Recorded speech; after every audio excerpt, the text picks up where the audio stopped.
جب حساب کتاب کا کام فیصل ہو چکے گا تو شیطان کہے گا جو وعدہ اللہ نے تم سے کیا تھا وہ تو سچا تھا، اور جو وعدہ میں نے تم سے کیا تھا وہ جھوٹا تھا، اور میرا تم پر کسی طرح کا زور نہیں تھا۔ ہاں، میں نے تم کو گمراہی اور باطل کی طرف بلایا تو تم نے جلدی سے اور بے دلیل میرا کہنا مان لیا۔ تو آج مجھے ملامت نہ کرو، اپنے آپ ہی کو ملامت کرو۔ نہ میں تمہاری فریاد رسی کر سکتا ہوں اور نہ تم میری فریاد رسی کر سکتے ہو۔ میں اس بات سے انکار کرتا ہوں کہ تم پہلے مجھے شریک بناتے تھے۔ بے شک جو ظالم ہیں ان کے لیے درد دینے والا عذاب ہے۔ لوگوں، اپنے پروردگار سے ڈرو کہ قیامت کا زلزلہ ایک حادثہ عظیم ہے۔ اے مخاطب،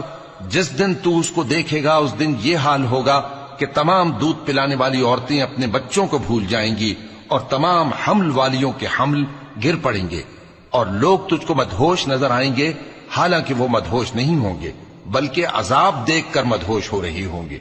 بے شک اللہ کا عذاب بڑا سخت ہے، اور بعض لوگ ایسے ہیں جو اللہ کی شان میں علم کے بغیر جھگڑتے اور ہر شیطان سرکش کی پیروی کرتے ہیں،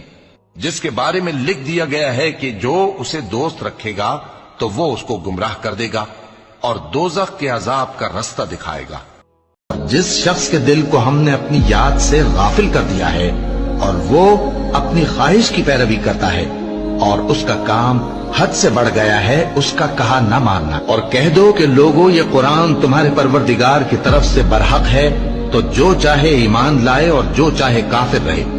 کہ جس نے اپنے نفس کو پاک رکھا وہ مراد کو پہنچا، اور جس نے اسے خاک میں ملایا وہ نامراد رہا۔ قوم سمود نے اپنی سرکشی کے سبب پیغمبر کو جھٹلایا۔ جب ان میں سے ایک نہایت بدبخت اٹھا تو اللہ کے پیغمبر صالح نے ان سے کہا کہ اللہ کی اونٹنی اور اس کے پانی پینے کی باری سے خبردار رہو، مگر انہوں نے پیغمبر کو جھٹلایا،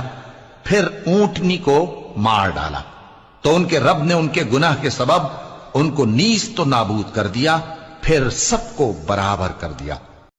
جن لوگوں نے اپنے دین کے حصے بکھرے کر لیا اور خود بھی کئی کئی فرقے ہو گئے، ان سے تم کو کچھ کام نہیں، ان کا کام اللہ کے حوالے، پھر جو کچھ وہ کرتے رہے ہیں وہ ان کو سب بتائے گا۔ جو کوئی اللہ کے حضور نیکی لے کر آئے گا تو اس کو ویسی 10 نیکیاں ملیں گی، اور جو برائی لائے گا تو اسے سزا اس جیسی ہی ملے گی، اور ان پر ظلم نہیں کیا جائے گا۔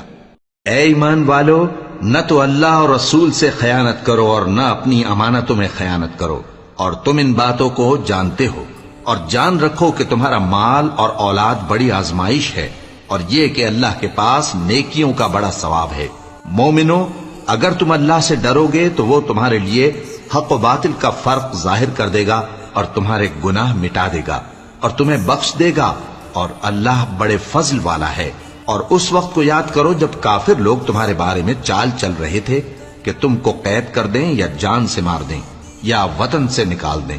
تو ادھر تو وہ چال چل رہے تھے اور ادھر اللہ تدبیر کر رہا تھا، اور اللہ بہترین تدبیر کرنے والا ہے۔ اور جب ان کو ہماری آیتیں پڑھ کر سنائی جاتی ہیں تو کہتے ہیں یہ کلام ہم نے سن لیا ہے، اگر ہم چاہیں تو اسی طرح کا کلام ہم بھی کہہ دیں، اور یہ ہے ہی کیا، صرف اگلے لوگوں کی حکایتیں ہیں۔ اور جب انہوں نے کہا کہ اے اللہ، اگر یہ قرآن تیری طرف سے برحق ہے تو ہم پر آسمان سے پتھر برسا یا کوئی اور تکلیف دینے والا عذاب بھیج دے،